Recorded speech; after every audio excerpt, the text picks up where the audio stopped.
I'm Monique Sorgen, and today I'm going to be reading from my book, How Long You Should Wait to Have Sex, a novel. Chapter 10. It's Saturday night, and it's pretty obvious that I've been crying all day from the fact that I'm still in pajamas, and there are used tissues strewn about my apartment. My eyes are so swollen and red that I've had to cover every mirror in the house with the sheet so that I don't run the risk of accidentally perceiving my hideous puffy face. It's not just that the boy I want more than anything didn't call me.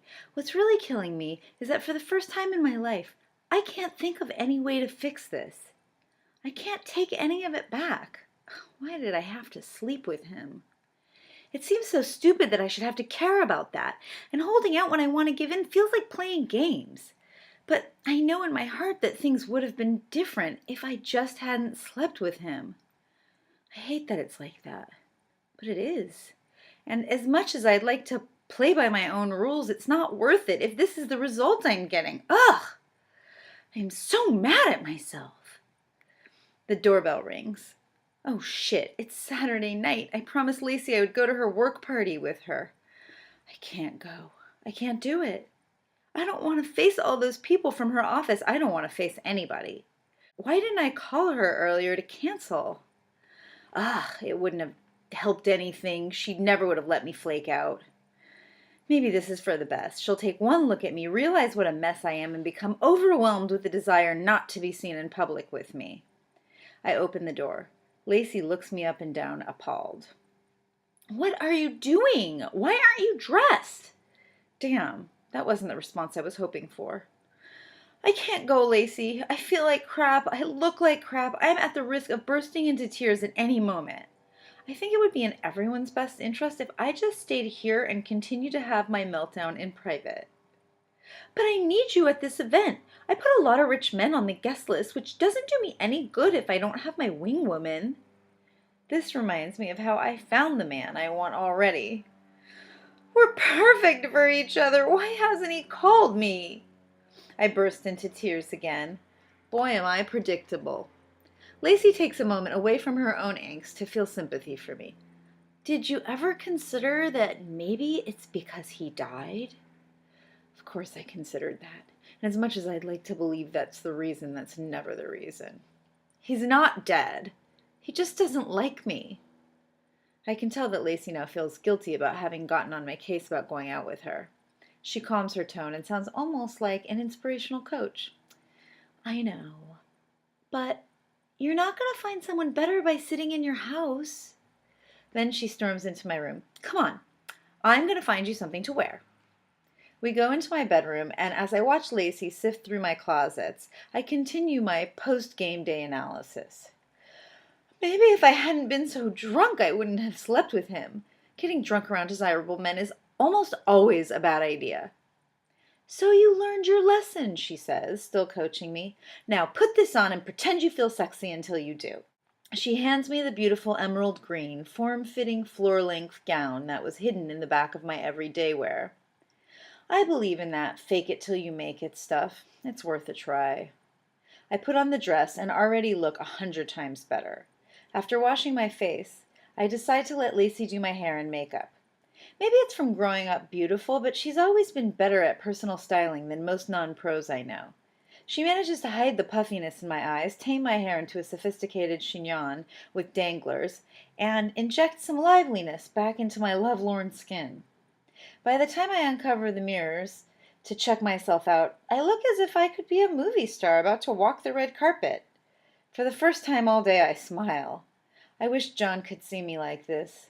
The thought alone sends me back in the wrong direction, and I burst into tears again. I just wish I hadn't slept with him. And now I look like a movie star about to walk the red carpet with a flu. Lacey looks exasperated. She grabs a handful of tissue, hands them to me, and drops my makeup kit in her purse. We'd better bring this along for touch-ups, she proclaims, not backing down from dragging me along with her. Then she grabs my purse, my keys, and my hand and pulls me out the door. I spend most of the cab ride trying to get in a better space in my head. Who knows, maybe this will be the party where I meet my next big client. Maybe I'll meet someone with good leads. What is this party for, anyways? Who cares? As long as the booze is free, I should be fine. What if it's a party for doctors? What if John is there? That would be great! Or maybe it would be awkward. Stop thinking about John. He's not going to be there. I'm so up in my head in the whole cab ride that I haven't even noticed anything about my surroundings. Where we're going, where we are, what neighborhood, how far, nothing. So when we get out of the cab and I glance up at the venue, I am shocked to find that we are back at K-Bar. This is where your event is? I ask incredulously. She should have warned me. This is the last place I want to be. It's too soon. There's no way I can pretend I'm having fun in the same location where I had the best night of my life only to find out that it was the most miserable night of my life. And now I'm thinking there actually is a chance that John is here. What if this is his regular bar? Then it'll look like I'm stalking him just like Marty was stalking Lacey. But wait, if it is a private party, he won't be here. Okay, at least I won't get caught accidentally stalking him. In my reverie, I hardly hear Lacey say, "What are you talking about? My event is next week." What? Her event is next week? Then why did she tell me it was today? Why did she drag me out of the house when I was perfectly happy to never feel the air of night on my face again?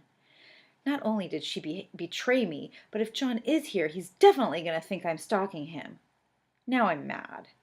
That's the only reason I came out. I'm not going in there again. Sam, you told everyone to meet you here for your whole meet a man for your birthday plan, so we're going in. Lacey commands as she grabs my arm and yanks me inside. My birthday was last week. The plan failed miserably. I remind her, wondering how she could be so self-involved to have already forgotten the reason behind my lack of desire to leave the house. Speaking of last week, everything inside K-Bar is eerily similar. The song coming from the loudspeaker is some nondescript electronic lounge music. So why do I recognize it? I don't know one electronic lounge song from the next. I don't know one electronic lounge song, period.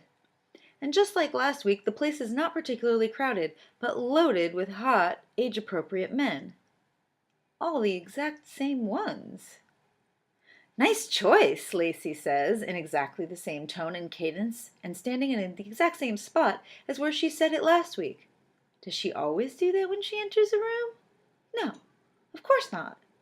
Then, that same group of girls from last week screams loudly for no identifiable reason, and a flash photo goes off, taking the same exact picture. Don't they already have that one? And much more importantly, what the hell is going on? Right on cue, Lacey says, "I hope I never come off that desperate for attention," and she whips off her coat, revealing the exact same outfit she wore last week for my pre-birthday party, throwing back her hair like she did last week, and jutting out her size C's that used to be D's. Lacey would never do that. She would never wear the same outfit 2 times in a row, and especially not to the same bar. What is wrong with this picture? Oh my God, I know what it is. I've lost my mind. That would explain everything. Even the fact that I'm suddenly not wearing my green floor-length gown anymore. I'm wearing the pink flirty dress that was supposed to pass for purple. How did this happen? When did this happen? This isn't possible. Yes, I've definitely gone crazy. All that's left for us to do now is meet Marty, have him spill his drink on me, go to the bathroom, come out and meet John. Great!